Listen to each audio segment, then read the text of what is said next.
Oh, do I need to tell you that tonight is the State of the Union? If you don't know, tonight is the State of the Union. And that's where the president's going to get all State of the Union-y, which is to say, according to the Washington Post, he's going to go on the offense.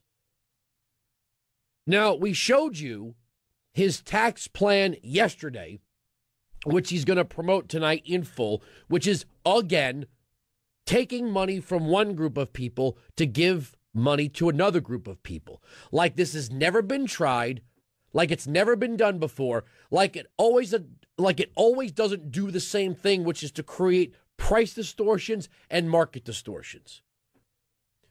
But I'm going to do something, which is to point something out about the welfare state. All it does is breed irresponsibility. Oh, Andrew, we've been hearing that since the welfare queen comment from Ronald Reagan. No, hold on a second. According to Democrats, we have to provide housing, food, education, transportation to all of the children born to low-income parents. But we never, ever have the societal courage to say, hey, what's with the whole having kids you can't afford thing? If you bring up the breeding habits of any group of people, well, no, that's not true. We can condemn large Christian families that are not on welfare all we want. Because, you know, they're creating a carbon footprint and they're consuming more than their fair share of resources and blah, blah, blah, blah, blah, blah, blah, blah. But if you're on the dole, if you are a client of government, your actions are unquestionable. You hear this all the time. You bring up any point about the size, that's none of your business. That's none of your. So it's none of our business as the tax-paying portion of society what it is the recipient class does when creating Airfinger's, quote, families.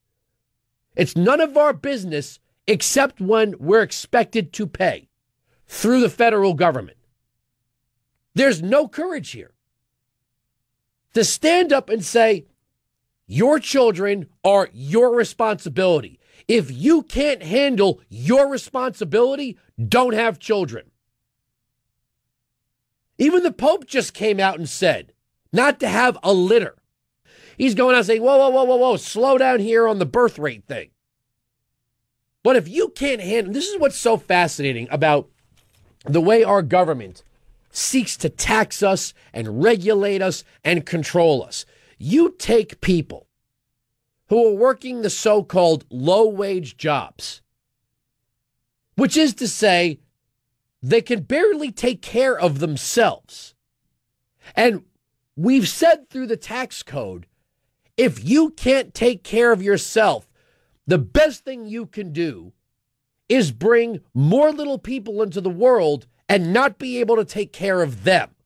And what is astounding and amazing, if you're a conservative, is to listen to the lecture, well, conservatives, they love the fetus, they hate the child. They love the fetus, they hate the child. They're anti-children and anti-family.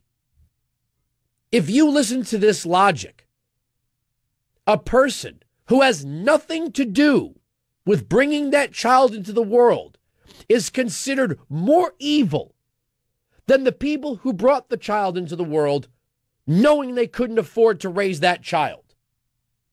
And don't throw charity in my face. Charity is different than government. Oh, Andrew. See, you sound so mean and hateful. Mean and hateful how? By assuming that my children are my responsibility and your children are your responsibility. How is that hateful? How is that mean? How is it evil to assume that if we're going to act like adults or be adults, we're going to act like adults? Which is to say that when we bring children into the world, we are ready to raise them. If you're doing the things that make babies, Wow, what a shocker that babies appear. Let's see, we put tab A into slot B, and all of a sudden there was a baby. How did that happen?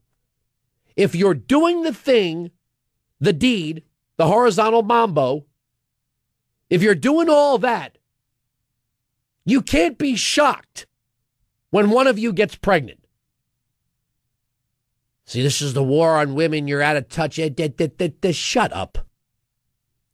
People who work to provide for their own children are fed up with the idea that they're working to provide for their own children and somebody else's children. And if you're going to say, well, what about families in need? Did they go into need or did they start in need? There's a huge difference between a family that finds itself in a bad circumstance because the plant closed and they were out of a job, or a hurricane hit and wiped their farm away. It's another thing to say, well, we started poor and we had kids we couldn't afford, now we're poorer. On the other side of that, everything about big government progressivism, and the Democratic Party is if we fail at something, we want to do it even more. So when government fails to efficiently perform the 18 or 20 or so tasks called for in the Constitution, they think of 600 other things they ought to be doing. You can't handle the basic functions of government, but you want to expand your responsibility and your authority. So we haven't been able to alleviate poverty in this country with 50 years and $15 trillion on the war on poverty. So what we're going to do is open the door to flood even more poor people into the United States from other countries. And we're supposed to believe that if we bring the entire third world into the United States, the United States itself isn't going to look like the third world, which is to say a very small aristocracy and the masses. We're either going to have to tax ourselves to grant the third world newcomers the same lifestyle that we have fought so bitterly to have for ourselves, or we're going to have to descend ourselves into their form of living. That's the only way to go. The idea that by importing tens of millions more poor people, we're going to have some kind of massive big bang economic growth that we're all going to share in is an absolute lie. And you know what? Even the CBO report said so. I love the cherry picking game. Well, there'll be deficit reduction. How is there going to be deficit reduction? Well, if we legalize all the illegal immigrants and they sponsor all their family members and we bring in about 60 million people, one of them might invent the next Google. Might? What happens if they don't? Well, we predicted 10 to 20 years of higher unemployment and lower wages for American citizens. Well, that's the more likely scenario. The more likely scenario is we are going to look like the third world after importing the third world. But the president's going to go on the offense for this tonight in the State of the Union. He went so far as to invite illegal immigrants into a place where American citizens aren't even welcome. The American citizen can't just go to the State of the Union, but an illegal immigrant can. An illegal immigrant is going to walk past the Secret Service. An illegal immigrant's going to walk past the Capitol Police. Our law enforcement officials are going to be told, give that individual a free pass because the president says the law doesn't apply to him. But if you or I or any other tax-paying American citizen showed up to our House of Representatives, our congressional building that our tax dollars maintain, and said, we as taxpayers would like to witness the State of the Union, get out, sir. You're not welcome here. The illegal immigrant is now the superior citizen because the illegal immigrant won't cite the Constitution. The illegal immigrant won't ask questions about Common Core. The illegal immigrant doesn't care if there's a border. The illegal immigrant doesn't question the debt or the deficit or the tax rates. The illegal immigrant knows here is better than there because our government will force the people here to give them something. Whereas there, it's already been bled dry.